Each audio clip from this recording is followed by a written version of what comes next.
তো এখানে এই দুইটা পাওয়ার বাটন আমি চাপ দিয়ে ধরছি, চাপ দিয়ে ধরে তারপরে চার্জার যে আছে এই কেবল আমি পুশ করছি, আবার বাইর করছি, আবার পুশ করে তারপরে আমি হাতের আঙ্গুলটা ছেড়ে দিছি।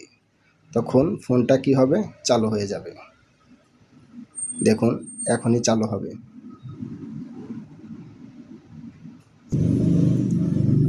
দেখছেন অন হয়েছে কিন্তু। এখন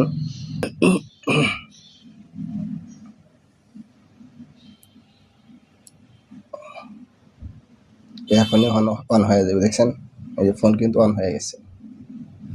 তা আপনারা কিন্তু এভাবে ফোন অন করতে পারবেন যদি পাওয়ার বাটন আপনার নষ্ট হয়ে থাকে। এখন আমি যদি এটা অন বাইরে করি আমার কিন্তু ফোনটা চালু হয়ে যাবে। এখন ফোনটা দেখেন